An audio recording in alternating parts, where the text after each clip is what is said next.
students, we are studying the third chapter of Math 2 Triangles. After completing the practice set 3.2, let's study isosceles triangles.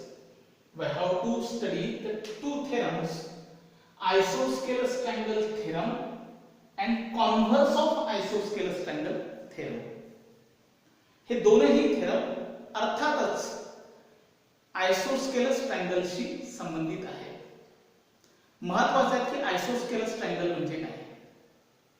आपल्याला ट्रायंगलचे types माहिती आहे. साइड्सच्या आधारावर केलेले ट्रायंगलचे तीन प्रकार, equilateral triangle, isosceles triangle and scalar triangle. Equilateral triangle मध्ये ज्या ट्रायंगलच्या तीनही साइड्स सारख्या असतात तो इक्विलॅटरल ट्रायंगल. आयसोस्केलस ट्रायंगल मध्ये तीन पैकी दोन साइड सारख्या असतात. आयसोस्केलस ट्रायंगल तीनही साइड डिफरंट असतात. Scalar triangle. मग त्यामध्ये आपल्याला आयसोस्केलस ट्रायंगल अभ्यासायचा आहे.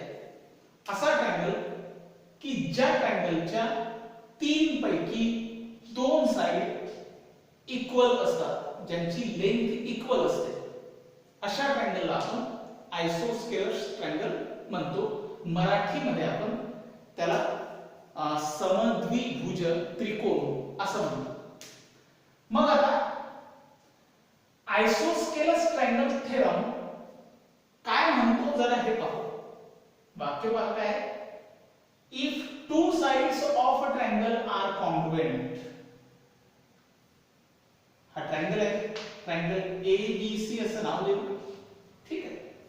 म्हटलेलं आहे की if two sides of a triangle are congruent. अर्थातच आयसोस्केलस ट्रायंगलच्या दोन साइड इक्वलच असते. Two sides AB and AC, these two sides are equal, then the angles opposite to them are congruent. तर ह्या कॉन्ग्रुएंट साइडच्या समोरासमोरचा अँगल, जसं AB चा समोरासमोरचा angle कोणता आहे, अँगल C. समोरासमोरचा अँगल त्याला इंग्लिश मध्ये अपोजिट अँगल म्हटलेलं आहे. साइडच्या समोरासमोरचा अँगल दुसऱ्या कॉन्ग्रुएंट साइडच्या समोरासमोरचा अँगल D. जर साइड कॉन्ग्रुएंट असतील तर या कॉन्ग्रुएंट साइडच्या समोरासमोरचे अँगल, अँगल B आणि अँगल C हे सुद्धा कॉन्ग्रुएंट असतात, असा हा थेरम आपल्याला सांगतो. Sides are equal, then angles are also congruent, असा हा थेरम सांगतो साध्या भाषेमध्ये. कॉन्व्हर्स काय सांगतो. ऍक्च्युअली कॉन्व्हर्स हा या वर्षीसाठी तुमच्या सिलेबस मधून कमी केलेला आहे. मात्र लक्षात घ्या, हा कॉन्व्हर्स तुम्हाला आताच समजून घेणं जास्त उपयुक्त आहे. म्हणून आपण एखादा थेरम जर जास्त समजून घेतला तर वाया जात नाही. काय म्हणतो. Converse of isosceles triangle theorem अगदी उलट आहे. If two angles of triangles are congruent, म्हणजे एखाद्या ट्रायंगल मध्ये, समजा आपण या ट्रायंगलला नाव देऊ ट्रायंगल PQR. ह्या ट्रायंगल मध्ये जर तीन अँगल पैकी angle P, angle Q, angle R या तीन अँगल पैकी अँगल Q आणि अँगल R हे जर दोन अँगल कॉन्ग्रुएंट असेल तर if two angles of a triangle are congruent, एका ट्रायंगलचे जर दोन अँगल कॉन्ग्रुएंट असतील तर then the sides opposite to them are congruent. तर ह्या कॉन्ग्रुएंट अँगल आहेत ना अँगल Q, या अँगल Q च्या समोरासमोरची बाजू PR आणि अँगल R च्या समोरासमोरची बाजू PQ, ह्या दोन बाजू सुद्धा कॉन्ग्रुएंट असतात, असं converse of isosceles triangle theorem आपल्याला सांगतो. काय आहे की थेरम सांगतो की जर साइड कॉन्ग्रुएंट आहे तर त्याच्या समोरासमोरचे अँगल सुद्धा कॉन्ग्रुएंट असतात. कॉन्व्हर्स काय सांगतो की जर अँगल कॉन्ग्रुएंट आहेत तर त्याच्या समोरासमोरच्या बाजू या कॉन्ग्रुएंट असतात. एवढा साधा सरळ कन्सेप्ट आहे. आपल्याला प्रूव्ह करून दाखवायचं आहे. कसं प्रूव्ह करता येईल? गिव्हन काय लिहू आपण गिव्हन मध्ये? In triangle ABC, in triangle ABC segment AB is congruent to segment AC किंवा side AB is congruent to side AC असं जर दिलं असेल तर प्रूव्ह काय करून दाखवायचं आपल्याला? we have to prove that AB च्या समोरचा अँगल C आणि AC च्या समोरचा अँगल B हे सुद्धा कॉन्ग्रुएंट आहे. म्हणजे angle B is congruent to angle C हे आपल्याला प्रूव्ह करून दाखवायचं आहे. युजिंग वन लेटरच आपण इथे नाव ठेवू तर इथे कन्फ्युजन नाहीये.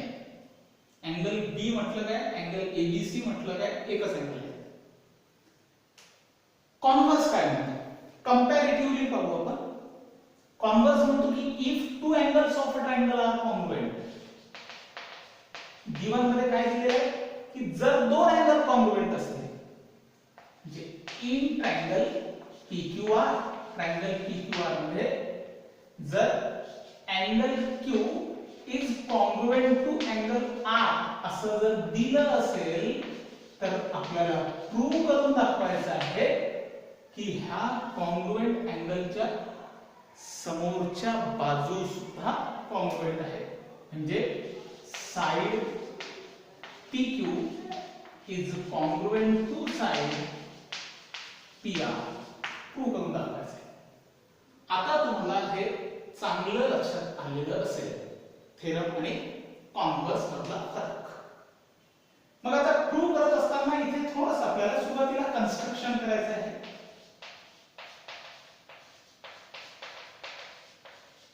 कन्स्ट्रक्शन असं करू आपण की draw an angle bisector of angle A. हा जो अँगल A चा अँगल बायसेक्टर आहे तो जरा काढून घेऊ. that angle bisector intersect the opposite side BC at point D असा आपण म्हणू. ठीक आहे. Draw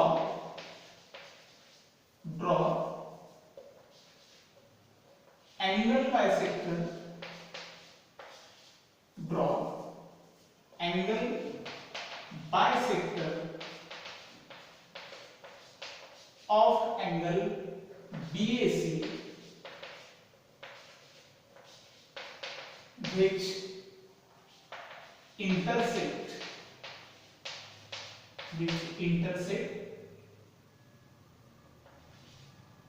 DC at D. हे कन्स्ट्रक्शन आपण करू. असंच कन्स्ट्रक्शन इकडे सुद्धा करायचं आहे.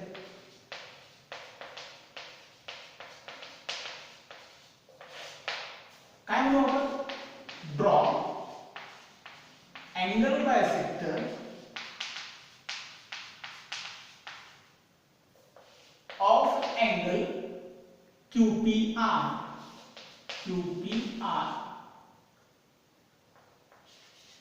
which intersects, जो अँगल बायसेक्टर काढू आपण QPR चा अँगल बायसेक्टर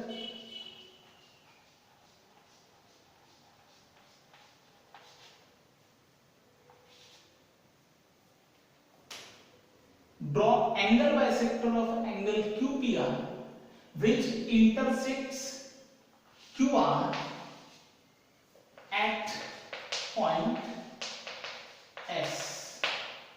जो एंगल बायसेक्टर सेगमेंट QR ला इंटरसेक्ट करतो at point S. दोन्ही ठिकाणी कन्स्ट्रक्शन केलं. मग हा AD जर एंगल बायसेक्टर आहे तर हे दोन्ही एंगल म्हणजे एंगल BAD आणि एंगल DAC कॉन्ग्रुएंट असतील आणि इथे सुद्धा PS एंगल बायसेक्टर असल्यामुळे एंगल QPS आणि एंगल SPR दोन्ही एंगल काय असतील कॉन्ग्रुएंट असतील. प्रूव्ह करायला सुरुवात करतो. प्रूफ काय म्हणतो की प्रूव्ह करून दाखवायचं आपल्याला की अँगल बी आणि अँगल सी कॉन्ग्रुएंट आहे. तर मला सांगा हे दोन ट्रायंगल तयार झाले आहेत अँगल बायसेक्टर मुळे.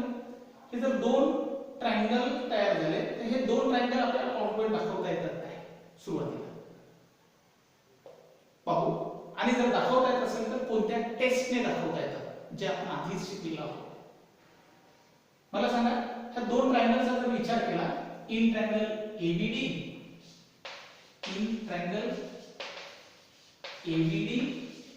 And triangle ACD. ठीक आहे दोन ट्रायंगलचा विचार करू फक्त ह्या दोन ट्रायंगल एबीडी मध्ये आणि ट्रायंगल एसीडी मध्ये दोनही ट्रायंगल मध्ये मला सांगा साइड एबी साइड एसी सोबत कॉन्ग्रुएंट आहे because given angle BAD is congruent to angle DAC because construction. कारण तसं आपण कन्स्ट्रक्शन केलेलं आहे की हा BD बायसेक्टर आहे म्हणून. आणि segment AD is congruent to segment AD because common side of both the triangles. म्हणजे these two triangles are then congruent by SAS side angle side test.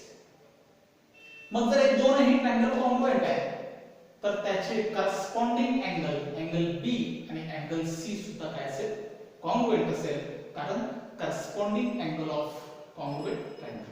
या पद्धतीने सहज आपल्याला प्रूव्ह करता येते. मग काय म्हणू आपण इन ट्रायंगल एबीडी काय म्हणू side AB is congruent to side AC because given. त्यानंतर angle BAD is congruent to angle DAC because construction मध्ये आपण अँगल बायसेक्टर घेतला त्यामुळे दोन अँगल कॉन्ग्रुएंट आहे. त्यानंतर side AD is congruent to side AD because common side. याच्या आधारावर आपण काय म्हणू शकतो triangle ABD is also congruent to triangle ACD. च्या आधारावर आपण असं म्हणू की मग हे दोनही ट्रायंगल एबीडी आणि एसीडी त्या जर दोन ट्रायंगल मधले एक साइडची पेयर एक अँगलची पेयर एक पुन्हा साइडची पेयर जर कॉन्ग्रुएंट आहे तर ते दोनही ट्रायंगल आता काय झाले कॉन्ग्रुएंट झाले by which test SAS test. SAS test ने हे जर दोनही ट्रायंगल आता कॉन्ग्रुएंट झाले ठीक आहे तर त्याचे करस्पॉन्डिंग अँगल बी पहिल्या ट्रायंगलचा अँगल आणि अँगल सी ह्या ट्रायंगल एसीडी चा अँगल दोनही अँगल सुद्धा काय असतील कॉन्ग्रुएंट असतील because corresponding angle of congruent triangle. आणि हेच आपल्याला प्रूव्ह करून दाखवायचं होतं. अगदी असंच इथे आपल्याला प्रूव्ह करता येईल. प्रूफ दोन ट्रायंगलचा विचार in triangle PQS and triangle PRS ह्या दोन ट्रायंगलचा विचार करू.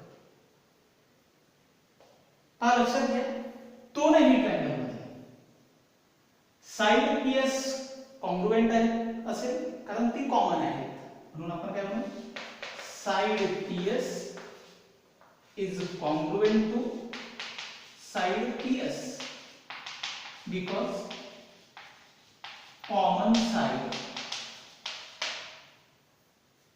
काय प्रूव्ह करून दाखवायचं आहे कुठपर्यंत पोहोचायचं आहे याचं भान ठेवायचं. ह्या ट्रायंगल मध्ये हे दोन अँगल कॉन्ग्रुएंट आहेत त्याच्या समोरासमोरच्या बाजू म्हणजे PQ आणि PR हे आपल्याला कॉन्ग्रुएंट दाखवायचे आहेत. इथे सुद्धा हे दोन ट्रायंगल आपण कॉन्ग्रुएंट दाखवतो. इन ट्रायंगल PQS आणि in triangle PRS. Side PS is congruent to side PS because common side of both triangles. त्यानंतर हा अँगल घेऊ, angle QPS is congruent to angle SPR because construction. Bisector आपण दाखवला त्यामुळे तो angle congruent असते. त्यानंतर angle Q is congruent to angle R given. आता मला सांगा बरं, ज्या दोन ट्रायंगल मध्ये साइडची एक पेअर कॉन्ग्रुएंट आहे, अँगलची दुसरी पेअर, अँगलची तिसरी पेअर, म्हणजे SAA साइड अँगल ही टेस्ट आहेत. आपण शिकलो ज्या 5 टेस्ट मध्ये SAA टेस्ट आहेत, म्हणजे SAA टेस्ट हे दोन्ही अँगल आपल्याला काय दाखवता येतात, कॉन्ग्रुएंट दाखवता येतात. SAA टेस्ट आहेत. ASA टेस्ट सुद्धा आहे, मात्र इथे ASA टेस्ट अप्लाय होईल का? नाही, कारण अँगल साइड अँगल मधली साइड नाही घेतलेली आहे. आपण दोन्ही अँगलच्या बाजूची साइड आहे, ही साइड त्या साइडला लागून असलेला अँगल आणि त्याला लागून असलेला दुसरा अँगल, म्हणून SAA हीच टेस्ट अप्लाय होईल. म्हणून आपण काय म्हणू, therefore triangle PQS is congruent to triangle PRS. 1-to-1 correspondence perfect असलं पाहिजे. PQS PRS by SAA test. If these two triangles are congruent, आता कुठे दोन्ही ट्रायंगल काय झाले, कॉन्ग्रुएंट झाले. जर दोन्ही ट्रायंगल कॉन्ग्रुएंट आहे तर त्याच्या करस्पॉन्डिंग साइड्स, रिमेनिंग साइड्स ह्या सुद्धा काय असतील, कॉन्ग्रुएंट असतील. म्हणून आपण काय म्हणू, जीची गरज आहे आपल्याला ती घेऊ. ट्रायंगल PQS ची PQ साइड PQ आणि ट्रायंगल PRS ची PR side PR. These two sides are congruent. These two sides are congruent because corresponding sides of congruent triangle. आणि हेच आपल्याला प्रूव्ह करून दाखवायचं होतं की साइड PQ आणि साइड PR काय आहेत, कॉन्ग्रुएंट. या पद्धतीने आपण हे दोनही थेरम प्रूव्ह केले. माझ्या मते दोन्ही थेरम तुम्हाला व्यवस्थित समजले